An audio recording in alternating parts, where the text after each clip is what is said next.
It's 1 week from tonight. The NFL draft is coming. Reggie, we got to quit messing around here, man. It's time to get serious here, all right? Let's get down and dirty. I'm going to need you today to put your GM cap on now, okay? So you're Kwesi up at TCO. You're in the war room. It's just interesting because you play out all these different scenarios in your head. So many simulations, right? I think it's because you've been influenced by all bajillion of the mock drafts that you've seen, and it's just like, man, I have no idea. I'm no more certain than I was a week, 2 weeks, maybe even a month ago with the draft just being a week away. A lot of defensive oriented, I think, as far as what people and experts are expecting the Vikings to go. But again, you never know. I mean, Randy Moss wasn't supposed to fall to 18, and the Vikings didn't need a wide receiver. But Denny Green said, "Yeah, I'm gonna pull the trigger." It's what makes the draft so fun and great because you just never know. So I'm gonna lay out a round one scenario for you. I'm gonna leave you a few options. You're going to tell me what you would do or what you think the Vikings will do with this 12th pick. All right, you ready to roll? Let's do it. Notre Dame safety Kyle Hamilton, my number one player on the big board. Remember, we had Jeff Risdon on yesterday, his number one player on the big board. Cornerback Derek Stingley, who I know you and a lot of other people are really high on and tying to the Vikings. They're still on the board at 12. And the Pittsburgh Steelers, let's just say, have offered to move up for an extra second rounder in next year's first, sliding you back from 12 to 20. So 3 options, Hamilton, Stingley, trade back. What's your move? If he's there, which I just don't know if he will be, especially if guys like you have him as your number one player on the board. Safeties don't go high, though. I don't know why. Derwin James dropped to 17 a few years ago. The league doesn't value safeties, but I understand what you're saying. Go ahead. But if he's there, I mean, Kyle Hamilton has to be the guy, right? I hope so, man. I hope so. I don't know if he'll be there, Reggie. I mean, he could go as early as top 5. But for whatever reason, the smoke signals are out. People think Kyle Hamilton, because of the lack of value safeties bring, could drop to 12. All right, next one. All the top DBs are already gone. Sauce, Stingley, Hamilton, McDuffie.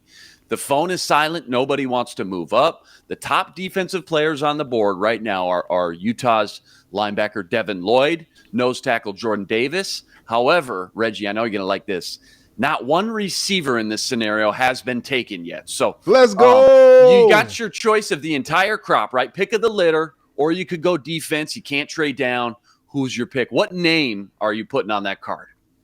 Oh, so none of the wide receivers have. They're all available. Anyone you want. Pick of the litter. Jamison Williams, Garrett Wilson, Chris Olave, Drake London, Christian Watson. I mean, You got your pick of the litter. Or, hey, you could go defense.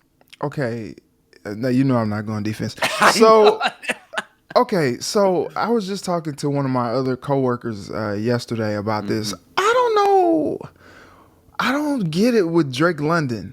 I'm not like the biggest, and I'm an SC guy. Like I love USC, but like I don't know. He's a big possession receiver. You're gonna take a possession receiver at number 1 overall when you got these like cold-blooded killers behind him in the draft board. Like you got guys like Jamison Williams and Olave and Wilson being able to take the top off of defenses, and you're drafting a possession receiver. I just don't. Right. I mean, I don't know. I don't see it. No, it's a fair evaluation. He's got that Mike Evans kind of jump ball, basketball style, go up and get it. But I'm with you, Reggie. I think the league now has so many big physical corners.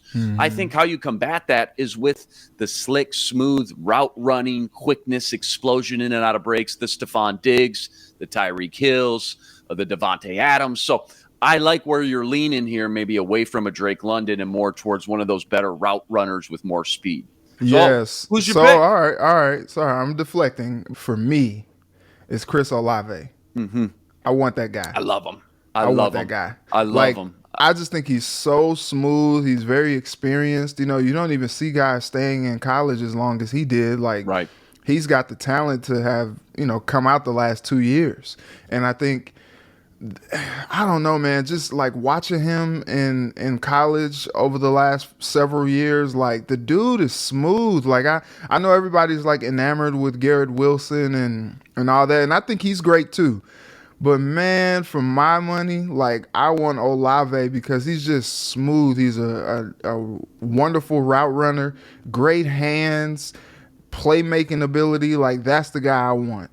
Again, I don't think you can go wrong. We're talking option 1 and 1A with Wilson and Olave, but I'm with you. Jeff Risdon, he also mentioned Chris Olave over Yeah, Garrett man. Wilson. So a lot of the general public has Garrett Wilson higher on their boards, right, than Olave. But who's the best route runner in the draft? Risdon said it. Chris Olave. That's what I'm after. The silky Yes. smooth route runners like those, again, Diggs, Tyreek Hill, Devontae Adams. That's how you combat these big, physical, long, lanky, 6'3" cornerbacks with these smaller, inside shifty guys. And I think Olave is going to have a great career. Maybe he'll never be a number one guy, but I think he's going to be an outstanding number 2 or complement receiver. And guess what? We got Justin Jefferson and Adam Thielen. I think he would make a lot of sense there at pick 12. All right, last one here. After a run on offensive line, wide receiver, and DBs, the Vikings are looking down the barrel. They got Trent McDuffie and Andrew Booth Jr., 2 cornerbacks, kind of in that second tier. Other high-ranked prospects left on the board: Jordan Davis, nose tackle, Georgia; Jermaine Johnson, a great pass rushing edge from Florida State. The good news is Kenny Pickett was the only quarterback drafted, meaning Malik Willis is staring you in the face. The bad news is nobody's calling to move up. So do you pull the trigger on this top quarterback prospect in the class, or do you go back to the defensive side of the ball? Interesting scenario to play out here, because what if, you never know, what if a quarterback and they were tempted at pick 12, even with Kirk Cousins? All right, I know we said that at 12, if the guys that you're looking for are not there, you take best player available. But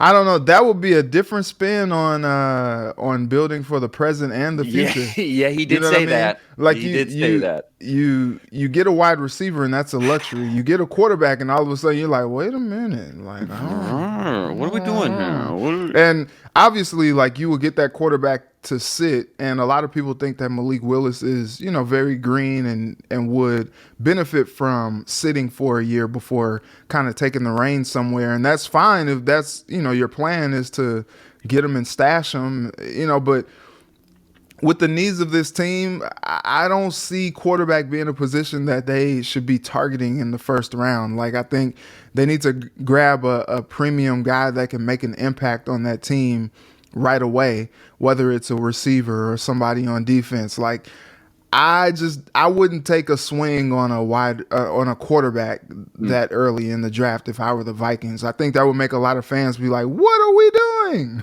Yeah, this is not the class and time to take a random swing on a quarterback early. I mean, you saw last year, quarterback.